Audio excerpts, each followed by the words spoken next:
Right. So our first speaker is LaNitra, and I have to say I'm very grateful for Carol Bishop for introducing me to LaNitra when LaNitra was coming over to give a talk at the National Gallery, the Ezekiel African National Gallery on Irma Stern.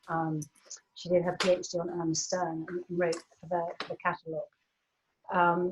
And I unfortunately was away when she came back to Cape Town 2 years later with some students on her monuments course.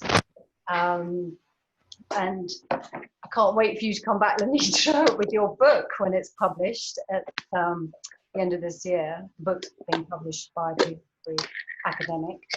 And it's also fantastic to welcome Melanie, who some of you I know will know. I have to be very grateful for Melanie because I arrived in Cape Town 10 years ago, a bit of a lost soul, and she admitted me into her fantastic leadership program called Common Purpose. And I have to say, hand on heart, it's one of the reasons Culture Connect started. I was totally inspired, and their style is the style of the tours I do. And then she employed me to do a broadcast experience with her students from Maryland. And I love the fact that it turns out that Maryland is less than an hour away from where LaNitra is in Fairfax. Melanie and LaNitra never actually met. Well, we had a Zoom planning meeting the other day. But before I hand over, I just thought it'd be good to look at some stats. Sonette Tashel has been fantastic in helping me with these Zoom series. And while I don't want to get into the details, we're focusing on monuments and memories, both here and the States. I thought it would be useful to provide some context first with the American police brutality and how our country is obviously very, very different, but there are similarities more than meets the eye. And one thing that surprised me is about how hard it is in both countries for complaints against the police to actually result in anything. And also the very alarming statistics of the amount of people who are affected. And of course, with COVID-19 and the lockdown, it's got worse and probably won't get any better. So I'd like now to hand over to LaNitra, talk about this fabulous project she's involved in at her university. Thank you so much, Kate, for inviting me to participate. And I'm so excited to have this conversation with Melanie. First, I want to say good morning and good afternoon to everyone. And I want to give a shout out to all of my colleagues from George Mason University who have tuned in, and particularly to my co-teacher, Gary Davis from our Office of Diversity, Inclusion, and Multicultural Education. Gary and I co-taught a class in 2018 called Monuments, Museums, and Memory in South Africa. And we brought 4 students to Cape Town and Johannesburg to examine the question of public monuments. And that question has been something that's been on my mind for the 10 years that I've been at George Mason University, since the university is named after one of the so-called founding fathers of the United States. And I found that working at George Mason, we had statues of him, we had phrases like freedom and learning that are that we use as slogans, things that George Mason wrote about. But very often in the first few years that I was there, we didn't really talk about the major issue of George Mason owning slaves. And I felt that it was important for us, if we were going to be welcoming and supporting first-generation low-income and minority students, that we acknowledge that George Mason had a very complex relationship to slavery. And so I began encouraging students to look into George Mason's legacy and to start reaching out to his home, which is called Gunston Hall, which is about 30 minutes from George Mason University. Simultaneously, there were two faculty members, Wendy Manuel Scott and Benedict Carton, who were, they had grant funding to do research with students into the children who were enslaved on Gunston Hall plantation. And that project started out as a research project, but has now blossomed into a monument project. And so not only do we have a huge statue to George Mason on our campus, but we are building a monument that also features the stories and the faces of the children who were enslaved at Gunston Hall Plantation. And so that's the setting and the backdrop for how I came into this subject in particular as a Black person who lives in the South and passes by these monuments all the time and has to think about what that means for someone like me, but also how pedagogically I've worked with students and encouraged them to look into other aspects of history. So we're thrilled at George Mason University to be a leader in the country in terms of how we're thinking about the question of public monuments and memorials and how our campus will look when we start to privilege other stories in the 17th and 18th century narrative of the building of the United States, and really talk very specifically about the issue of slavery and how it both allowed the country to build, but also caused the country to create these rifts and racial divides and racial inequality that persist today. So I'm very invested in this question from both a South Africa perspective, because as Kate said, I wrote a book about Irma Stern, and I've lived in South Africa, but I see so many parallels between the discussion in South Africa about monuments and how they bring out narratives of public history, as well as the work that we're doing at George Mason and what's going on throughout the South as we are in this moment after additional police killings, to think about how these monuments have contributed to white supremacy and police brutality and the racism that we are trying to address today. So thank you. LaNitra, do you want me to try and play the clip, The Enslaved Children of George Mason? Yes, if you could. It's a short clip and it's very moving. Okay, I'm going to give it a go.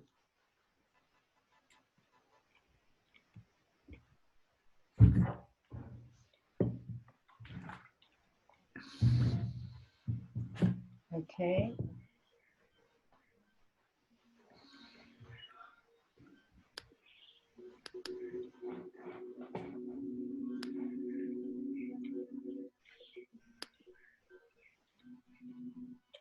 The stories and the narratives of enslaved people have been untold. They've been forgotten. George Mason wouldn't have been successful without the labor that the enslaved people did. The experience that I had, like just coming on to the plantation from driving up to it and looking to my right and seeing these massive. Nothing that piece of the courthouse, and I think it was there that we were able to get copies of George Will. For me, that really stood out because you could see like the list of enslaved people's names, and so you have humans listed along with objects. And so it's just like really deep in my mind to see that. The purpose of the Enslaved Children of George Mason project was to give George Mason University undergrads an opportunity really to dive deep, explore the lives, the habits, the culture, the acts of resistance of men, women, and children enslaved at George Mason. With Mason being one of the more culturally diverse schools, I feel as though it's important for students to research and bring to light the university community. Yeah. I thought it would be something that would be important to give to our community of students, saying that we are culture, religion.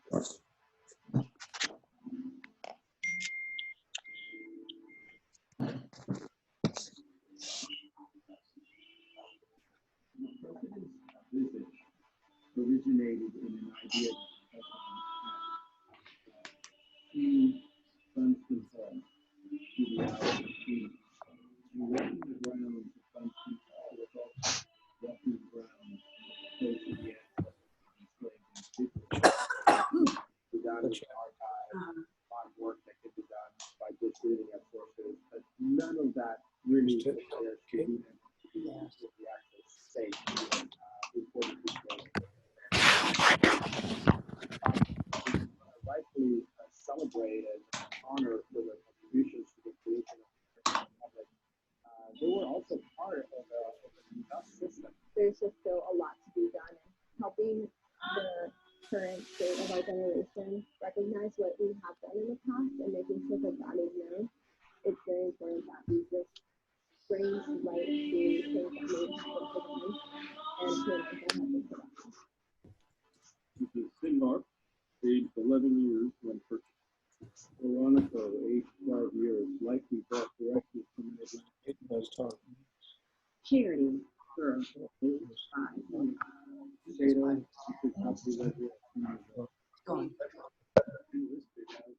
not worth one part.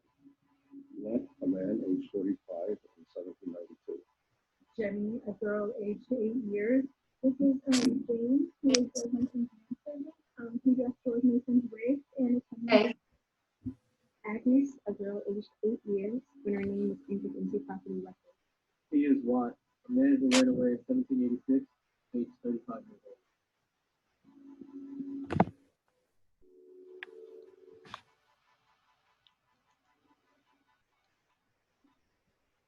Thank you so much, Kate, for showing the video. I know that the sound was a little bit soft, so you may not have been able to actually hear what was going on, but the link to the video will be posted, and it's in the presentation if you want to take a look at it later.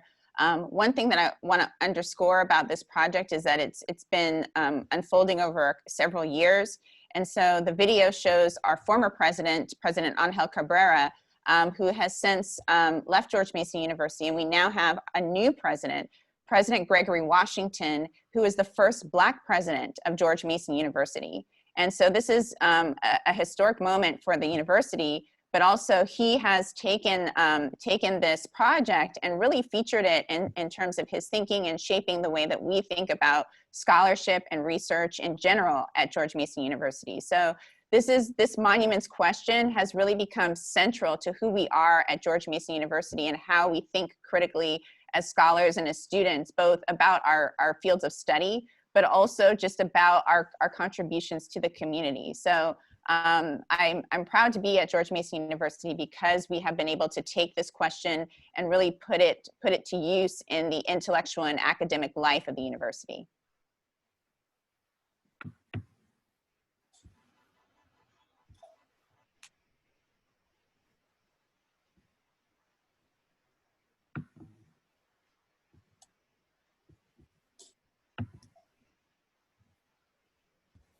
So we're going to take quite a big jump after that inspiring film to talk about what's been happening so recently.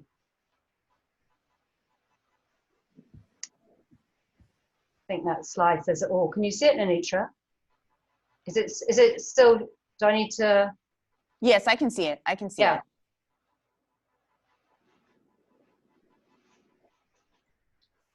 So as many of you know, George Floyd was a man who was living in Minneapolis. The details of his murder are horrific, but essentially he joined the horrible ranks of so many African Americans who were just going about their daily business. And someone accused him of using a counterfeit bill, and the police called the police. And that led to the series of tragic events that were captured on film for 8 minutes and 46 seconds of his horrific murder. And this was really a turning point in the United States because we have been under quarantine and lockdown for 3 months by the time this had happened. The government's response to COVID was non-existent or lacking, severely lacking. And in the midst of all this, we still continue to have people who were killed at the hands of police or at the hands of white people who simply believed that they were that they could do the duties of the police, and killed several Black people, one of whom was a first responder. And this served as a tipping point for the nation and for the African American community, for people to have experienced, 400 years of racial violence at the hands of white Americans, at the hands of police, at the hands of the government, Black people were disproportionately being affected by COVID, disproportionately dying of COVID. Those two things came together, and we're in the moment that we're in now, where people are standing up and saying that they are no longer going to accept this type of racial violence, and that they are no longer going to accept that the police are given this kind of authority. So after George Floyd was murdered, there were protests throughout the country. People came out in the hundreds of thousands, particularly to Washington, D.C., at the White House, because many view correctly that President Trump is behind and supporting this type of white supremacist behavior. And so some of the targets, particularly in Washington, D.C., which is a city of monuments, have been the statues. Statues, as everybody on this call may agree with, really elicit a lot of feelings, a lot of emotions, and they're also, very, very easy targets. So they're places where people both go to celebrate certain historical narratives, but also where people go to protest those very same narratives. And so you start to see across the country cities where people are taking down statues of Confederate members of the Confederacy, which was the losing side of the Civil War, yet is a predominant narrative in the South. People like Christopher Columbus, who we have a holiday in the United States celebrating Christopher Columbus, even though he came to the New World and subjugated the indigenous people. And so those statues came down. There was just a lot of public discussion about those monuments, simply because they erased a lot of people's history and pain. And people felt that that time has gone, that these other narratives, these other stories of people who have contributed to America, who have built the country, need to be told. And so, as Kate's showing you, there's a lot of different places around the country where statues have been beheaded. Like I know the Rhodes statue was beheaded in Cape Town. This has been a part of our discussion, our racial reckoning. In the South, in parts of the Confederacy, many of these monuments were built shortly after the Civil War, when the South lost the Civil War. But many of these monuments were also built during the Jim Crow time, which is the time in the 19th century, the 19th and 20th century, after the Civil War and after Reconstruction. So many of these monuments were built with a specific purpose of enforcing white supremacy and segregation in the South. So sometimes people will tell you that they are just monuments to heritage or to those lost during the Civil War. That's not true. They are there to subjugate people and to maintain the social order in which Black people are subservient. So a place where this plays out in the strongest way is in Richmond, Virginia, which is about 90 miles south of where I live. And Richmond's the capital city of Virginia and was the capital of the Confederacy as well. And so that is the place where you see the strongest connection to Civil War history and the monuments to the Civil War.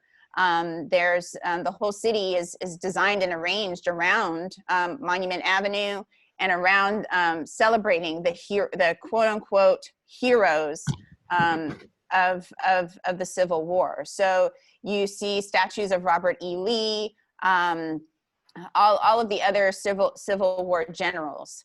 And there are lots of laws throughout the South that try to protect these monuments and stop people from defacing them.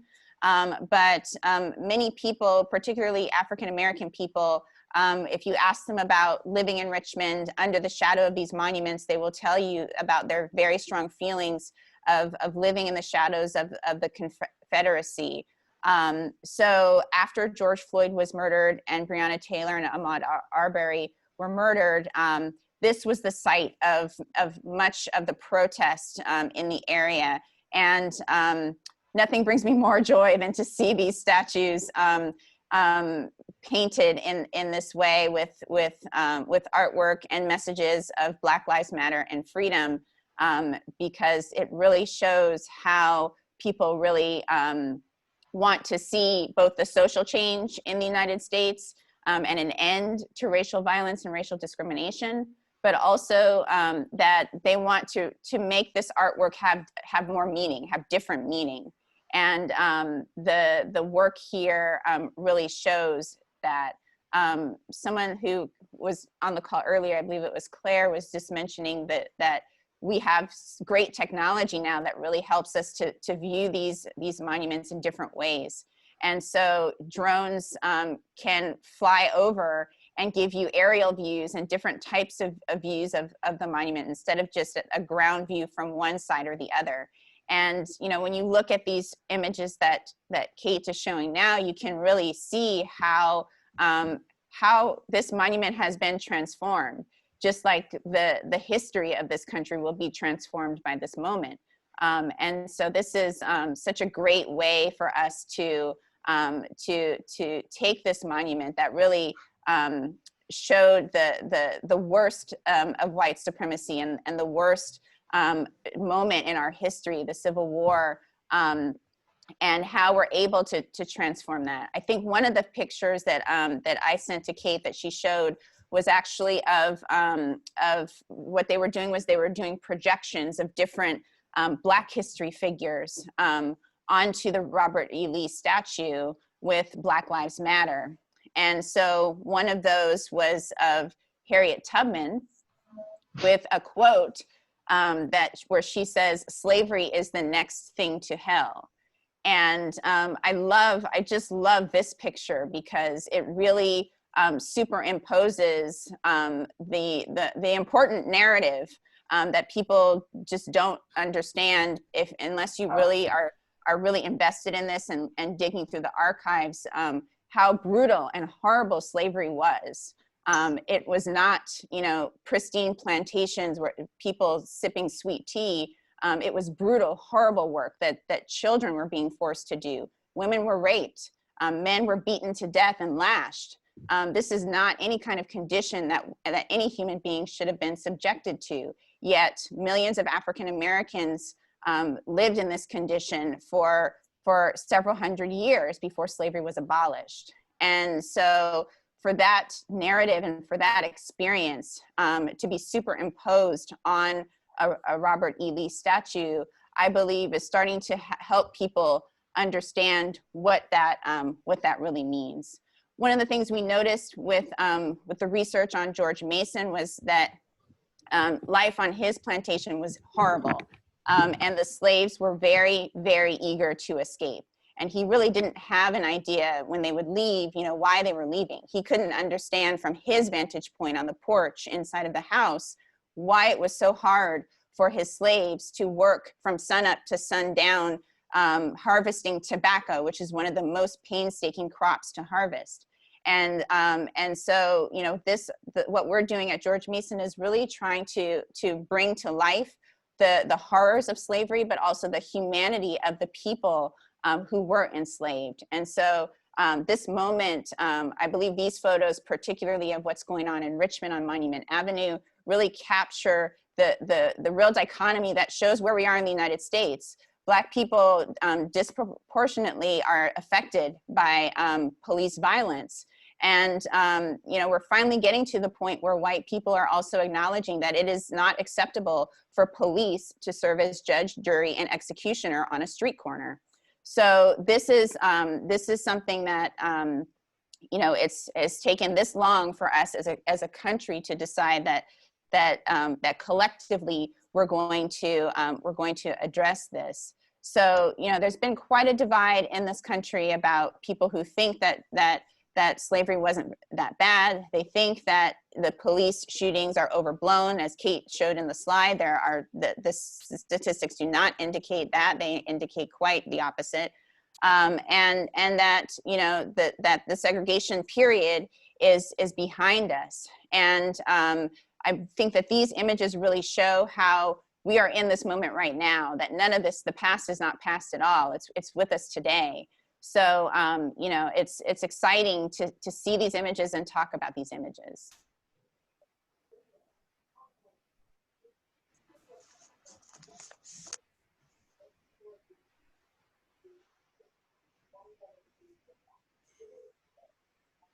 So Kate, I'm wondering if I can just jump right in. Yeah, please do, Melanie. It'd be great. Great. Fabulous. Yeah. Your feeling. LaNitra, I just want to say thank you so much for starting what is a really important conversation. I love the juxtaposition we're trying to do here in terms of looking at America and looking at South Africa. And much of what you have said, you know, I can see the similarities and I find some resonance with what you're saying. And so for me to have this conversation, I really want to build on what you've started with. And I need to say some things up front so that I can create context. I want people to hear who I am when I'm sharing my thoughts rather than an idea that they may have of me. So the first thing I really want to say is that I am African. I am also a Black South African who grew up in this country under apartheid. And the thing that I know absolutely viscerally in my whole being is that my lived experience has got me to be in the place that I find myself right now. And that is true for everyone. So at some level, it doesn't matter if you've not had this experience. You should be able to, as a human being, hold yourself in such a way that you are able to also recognize and hold the other person's experience. And so one of the things at this particular time in the world that I find quite distressing is how everyone is shouting and screaming. Everyone is contesting the space. Everyone wants to be right. And no one is standing back and saying, how do we have a look at this in the broader sense of things with specific reference to, for example, what we're talking about today, monuments. The other part that we haven't spoken of too much is memory. So again, I want to come back to saying that my lived experience and my memory of my time in this country, growing up under apartheid, may be different to my brother who lives and lived in the same home as me. And so we cannot make these assumptions that just because we are able to hold a view, that it's the only view that can be held. And I think that's the first point I want to make. I loved all of these visual presentations because they give us some context.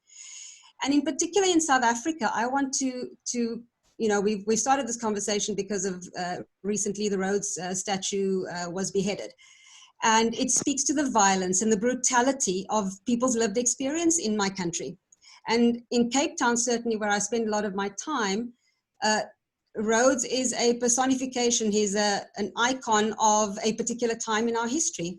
And so much of the brutality and the violence that is experienced in our country and perpetrated and perpetuated comes from people's lived experiences. So there is so much trauma in South Africa, and often these statues and these monuments are triggers and microaggressions to our own trauma. Now, if we haven't done the work as a nation to heal, it is very, very difficult for that emotion that we feel every time we are confronted by a message that says we are not enough and that our lives don't matter. It's very, very difficult to find ways through that. And so I love this period of time in history for us in South Africa too. And it reminds me of what Martin Luther King said, that there comes a time when silence is a betrayal. So this moment in time for me is very exciting because it's starting to give voice to many people who have been voiceless for a long time. And I think the one difference between South Africa and America is that in America, the majority of the population is white. And in South Africa, the majority of the population is Black. And so these unequal experiences of people make it also very difficult for people who've not had an oppressed experience to understand or give a sense of empathy or compassion for somebody who has lived that experience. So I want to then reference, given that as the background, reference some of the celebrations that we have had in terms of making new memories and memorializing and recognizing people who have brought about the change in our country. So Kate will show a few statues and other kinds of memorials, but let's start with Robben Island. What an incredible piece of iconography this is for us in our country, to recognize that the struggle for freedom in this country, much of it happened. Our leaders were on this island, and and I live quite near to this because I live in Cape Town part of the year. It speaks quite directly to me as a visual reminder of my memory of the experience of fighting for freedom in this country. We've just last year had Dali Tambo did an exhibition which was called The Long March to Freedom, and he tried with that exhibition to create a narrative that helps remind all of us that there were about 100 life-size bronzes of people who were very, very involved with the struggle in South Africa. Just as a reminder of the time we're in, you'll see that Oliver Tambo and Mama Tambo have both got masks on because we're still in coronavirus. And so, it's also about, do we celebrate enough of the new memories that we are trying to forge? Are we able to create the joy and the experiences of Black lives in the country? The statue you're seeing now are the 4 Nobel Prize winners. And an interesting thing for me, I visited the Nobel Museum in Oslo a couple of years ago. And the interesting thing for me was at that exhibition, there was only one photograph of former President F.W. de Klerk. And I was very curious about how he had been written out of the story in that museum.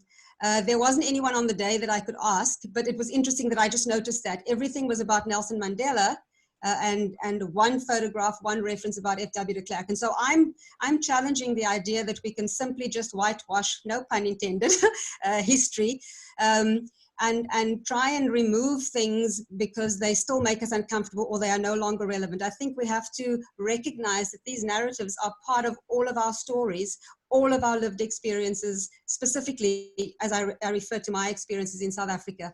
And so, again, I would want to ask, how do we co-create the future we want to live into? How do we challenge the spaces we find ourselves in? Because these spaces are contested. It's not one or the other.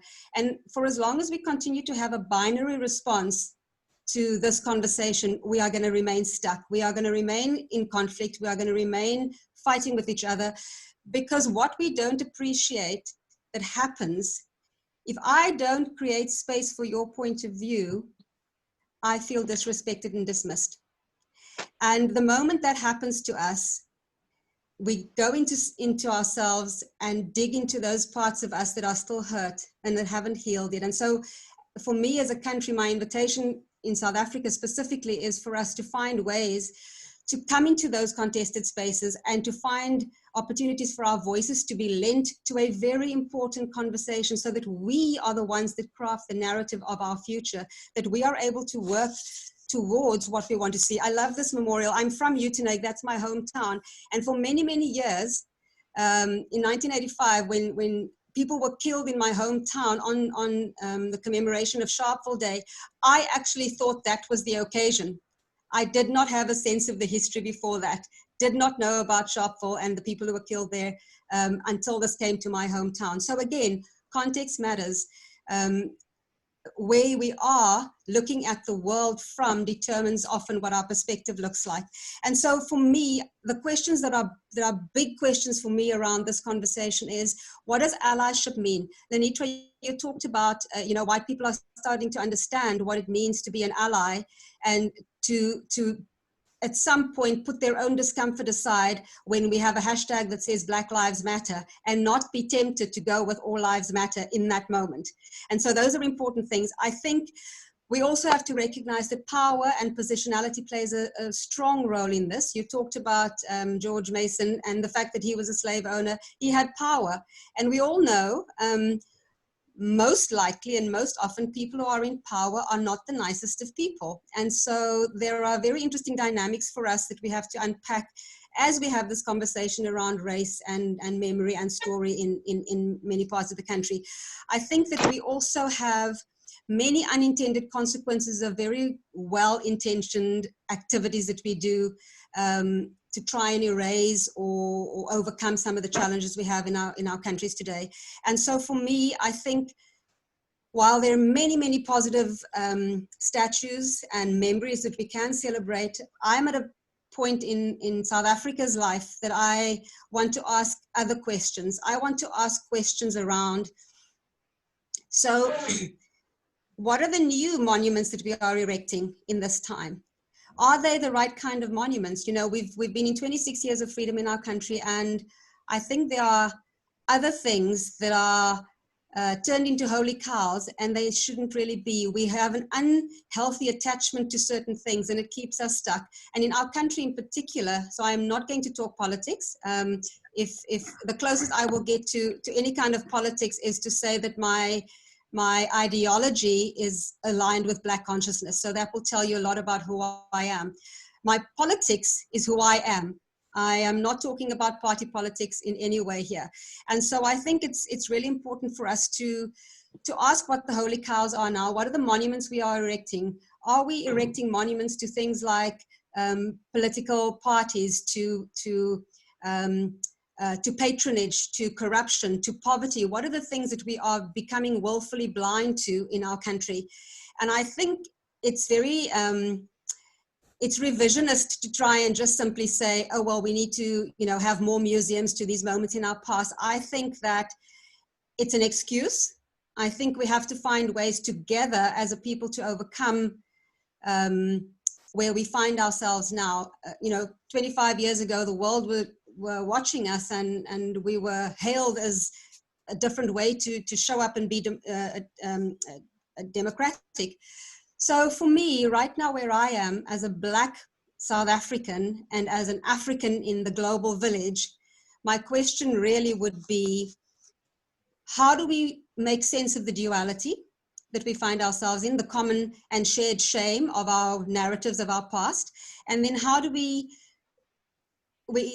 send out a call for action as active citizens to enable those voices that are not able to be heard, to enable those and to create the spaces where we are able to co-create and live into the future for our children in these contested spaces. And so for me, I think I'm reminded of what Mandela said: it is not enough for us to be free. We also have to live in a way that enhances the freedoms of others. And so this for me is just a start of a conversation. And I think race is a construct that we have to unpack more. And why I, at the beginning, said I offered my labels of who I am. I wanted people to be able to hear my voice through those constructs. And there's also much, much more to me than simply those few labels. And I think the invitation for all of us is to have the patience and the openness and the willingness to sit with the dis-ease and the discomfort of some of these conversations, and to see if something beautiful can emerge from us in our humanity. Because actually all we need to do to bring in a way to try and change these narratives is our humanity. That's the vehicle for change in the world. Wow, thank you so much. LaNitra, it'd be lovely to get your feelings, particularly on what Melanie said and some of these monuments. Yes, thank you, Melanie, for really giving your personal perspective, but also your intellectual thoughts and ideas about the memory piece of it. Memory is so important, and unfortunately, people self-segregate and feel that they only have ownership over one part of history. And so some people consider one part of history theirs, but not another part. And the process of coming together to have a shared history is a painful one. It's difficult when you have to accept that maybe your ancestors did things to people that were horrible. Maybe you yourself have done some things that you're not proud of. That is a difficult process, but we have to go through it. We can't build places and make countries and build democracies, but think that it's simple. Too many times in both South Africa and the United States, we've run away from those discussions. And so I really agree with what you're saying about the importance of thinking about memory.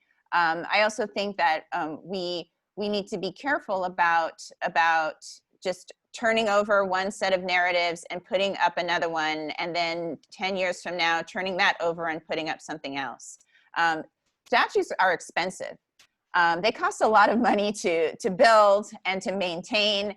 And one thing I noticed when I had my students in South Africa, we went out to Paarl and looked at some monuments in Paarl, and we looked at these beautiful monuments that were, you know, tall and lots of stone and lots of water. And we know that not too far away, there are townships with people who don't have access to regular, clean running water. So how can South Africans have these monuments to Afrikaner life when people don't have food, people don't have proper shelter, and the vestiges of apartheid are not really vestiges at all?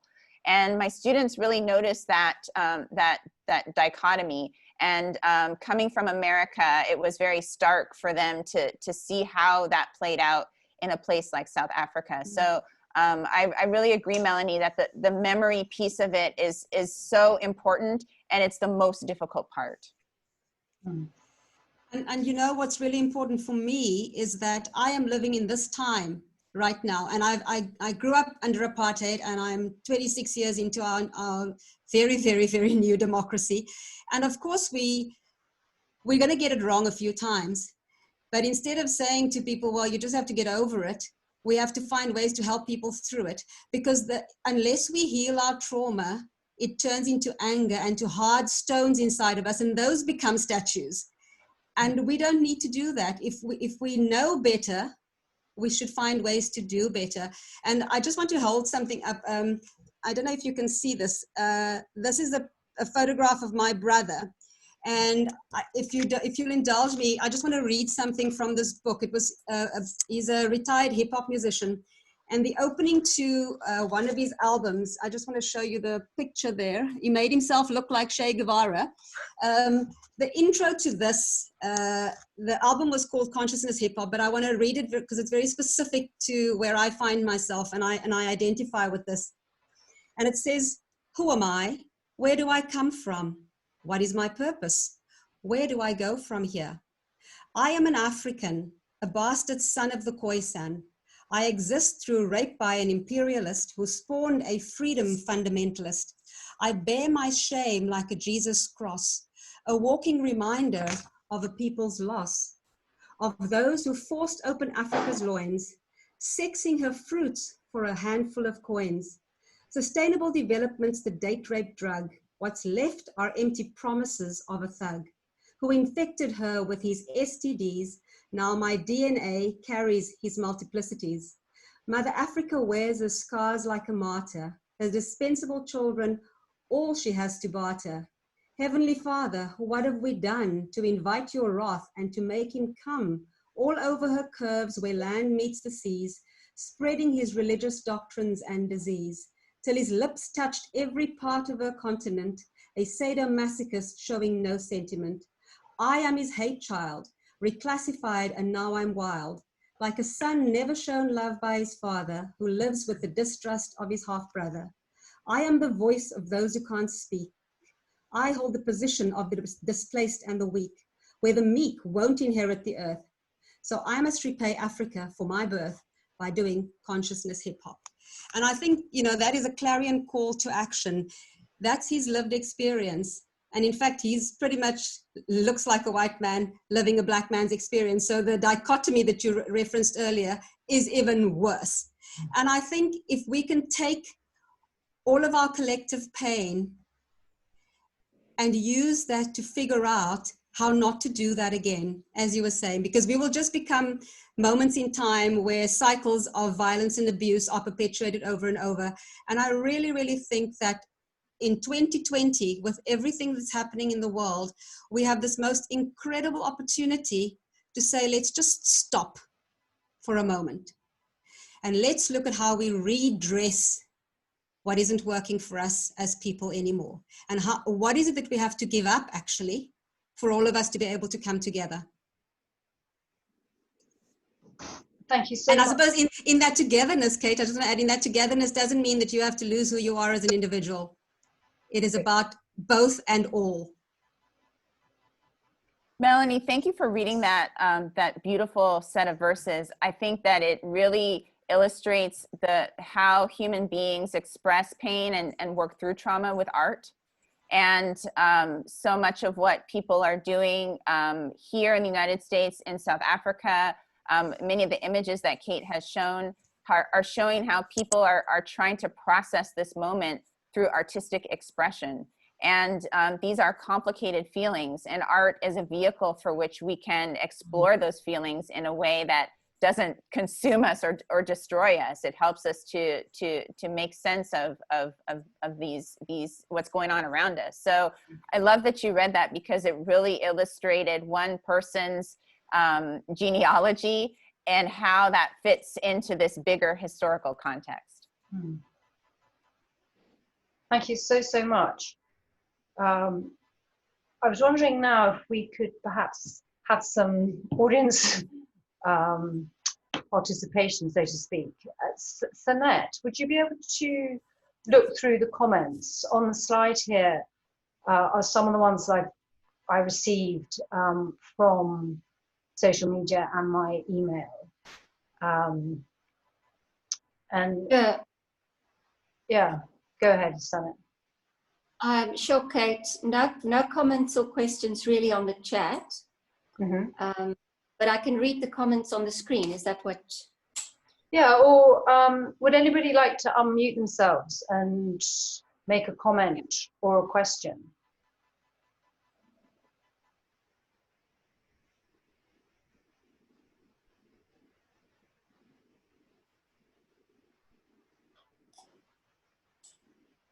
I'd be interested to know, LaNitra, Melanie, your thoughts on the word race. Because when I posted on Instagram yesterday about the talk, I got a comment, this one here, about how problematic that word is. I think the comment in describing the concept of race as problematic is accurate. We still are having a hard time really talking about when we talk about race, what do we mean? Some people, there are biological attributions to race, there are cultural and social attributions, there are political attributions. So yes, it's a vague word, but I believe that it does still accurately describe many people's lived experience, and it was used both in South Africa and the United States to subjugate groups of people.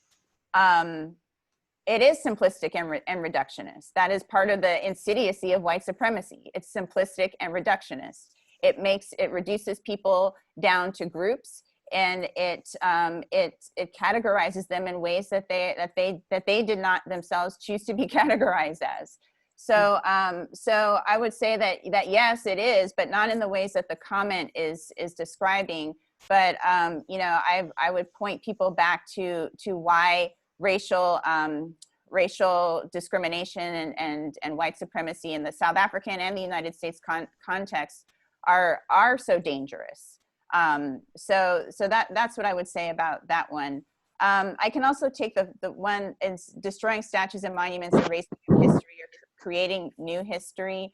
We were talking about that a little bit earlier when Melanie was also speaking about this, but I think that the act of defacing statues is there's some, as you've seen, some artistic expression going on, but it's also a sign when people feel disenfranchised, when they feel that the political process does not work for them, when they've tried to go through other means to make change and it has not been successful.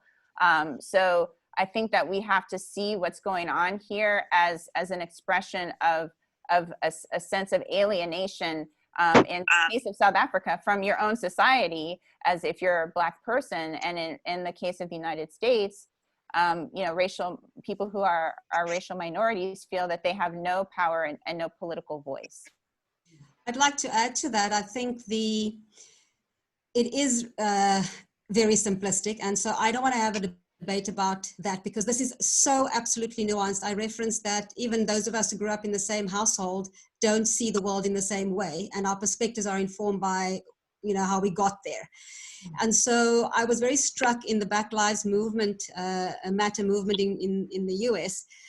Two things that occurred to me was that I think there was a saying that said that when people riot the way, when Black people riot the way they do, it's because they feel so disenfranchised. It's the only way that they are going to get the attention and get heard. So I get that, and I recognize that from here in South Africa as well. The other thing that struck me was one of the protesters in Black Lives Movement. I can't get her name right now. It was a young Black female. She was saying that it's a good thing that Black people are wanting equity and not revenge, are wanting equality and not revenge. Because can you imagine if we were wired differently, how our world would burn? And I don't think we want different things. We all want to live as respected citizens of all of our countries. But all of these constructs, and as simplistic and reductionist as they are, they reduce us to a tiny part of who we really are. And none of us as human beings enjoy being dismissed like that. Thank you. Well said. Right, some comments now. Yes, please, Annette. Right, so Zakita commented on the fact that, can you hear me? Yeah. On the fact that there's a dearth of statues, female statues worldwide. There's a newspaper article which is quoted in the chat if anyone's interested. Mm-hmm. And then Francoise asked, is there any talk in the United States about possibly placing such statues in a specific place, showcasing the history as a whole? Maybe LaNitra. Sure. Yeah, I agree that there's, as much as there's a racial hierarchy, there's the patriarchy is alive and well. And that is why we mostly see statues of men and not very many of women. I, for one, am looking forward to the day when we can put a Harriet Tubman statue in Black Lives Matter Plaza in Washington, D.C. But I'll also say that, you know, I know in South Africa, you've discussed the idea of what to do with statues if you take them out of their public squares or out of their context. And we visited some places when I was teaching there, where some of the monuments were taken and like Monuments Park, and that discussion has happened, but not to the same extent that it's happened in South Africa, because the idea of even taking statues down at all has had fits and starts over the years, and this is the biggest momentum we've had. So unfortunately, I would say that President Trump has suggested the idea of creating some kind of national park where we put these statues, but not in a way that is thinking critically about them, but as a way to celebrate all of these men who contributed to white supremacy, to celebrate them. So right now I think that discussion is behind South Africa, because we have only begun to really start to think about the process of the monuments and memory. But I think we're going to get there soon, because many of these statues are coming down. So that's something to consider. In my own town of Alexandria, we have a statue of a Confederate, the monument to Confederate veterans that stood for years, And it finally came down, but they tend not to disclose the locations of where they put these statues. So we're still, this is a much evolving situation for us. I'm delighted to say that here in Richmond, they're at the sewage plant. That's a great place for them. Yeah, it took a few weeks for it to come out, but all the city workers chatted to everybody, and gradually it became public knowledge. So, that's where they're sitting. Would you recommend, LaNitra and Melanie, any things we should perhaps watch or read? And there's so much, I know, or anyone we should follow on social media?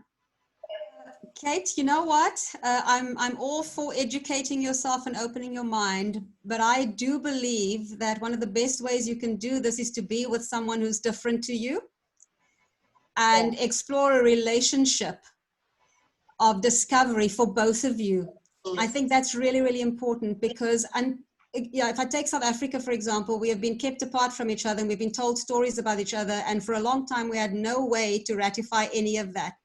And so one of the challenges we have right now, post-apartheid, is that we have no skill set, we have no ability to overcome our own fear of what we think the other is. And we also haven't built enough capacity to be proud of who we are as Black people. So all of these points, they just keep missing each other. And I think that one of the best ways you can do it is to step outside of your comfort zone and go and build a relationship and be vulnerable and be honest with the person and say, you know what, I've known you for a long time and we've never had this conversation. I'm curious. And look for ways where we can hear someone's heart and listen with our eyes, not our ears. Listen with our eyes. See if we can see the other person. Because I know that I flourish when someone sees me. I become all that I am and more when someone sees me. And that is why I do the work that I do. And it takes a long time to do it in such a one-to-one way. But I think we've tried it in the mass way, and there's a place for that kind of movement, and it's important. And I'll never say but, because everything actually contributes to us moving ourselves in the right direction. I 100% agree with you, Melanie. There's a lot that you could read, but that would involve you, staying by yourself in a room somewhere. One of my students very astutely pointed out that the real damage of COVID and this time is that we desperately need to address this problem by reaching out to people we don't know, but we're also needing to socially distance and isolate. And so it's very difficult to do, but it's difficult to do both, but it's not impossible. So, participating in talks like this through Zoom and other, really important discussions can help you to at least see people virtually. But as soon as we are out of this COVID moment, it's really important for people to engage people who don't agree with them and who are from different perspectives. That's really how we start to understand other people's point of view. We start to appreciate the world through somebody else's eyes. That's a really important way of us understanding how other people live, particularly in both the United States and in South Africa. I know people who have never been to the predominantly Black parts of Washington, D.C., and they have no idea that people live differently there. Same in South Africa. I lived in Rondebosch, and I went to Langa quite often, but I knew people who had really never been to those places. And those are very different worlds. And it's important that even domestically that we participate in the project of mutual exchange and really be able to dialogue with people who are different than us. So I think that's through that you will learn what other people are reading, what other people are following, what other people are thinking. It's through that process that you really develop, your new set of things to explore. One sentence to add, just a local book. Melissa Stein, who's at Wits University, she used to be at UCT. Her recent book is called, Whiteness in a Changing South Africa. Very, very good read. Kate, what I will do is I'll send you a couple of links to interesting articles and books that could be read. I know we learn differently, and while some of us like to talk to other people, some of us are also able to learn by ourselves. So I will send a few links of things that I think are useful. Thank you. On that subject, I hope you'll be able to join us. I'm sorry, LaNitra, you won't be able to, so you're on a well-deserved holiday. And people in America a bit early, is next Thursday at 9:30. You don't have to have read this book, but I really recommend it. It's just my sort of art history. And I do hope that we'll be able to have tours to places like Langa soon, but I don't think so. And frankly, I'm not particularly in the mood. I am exploring doing some virtual tours. I'm talking to a filmmaker about getting out there. So watch this space.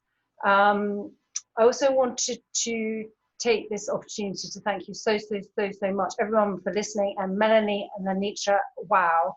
I'm totally inspired, humbled, and heartened at the same time. You've been fantastic to work with.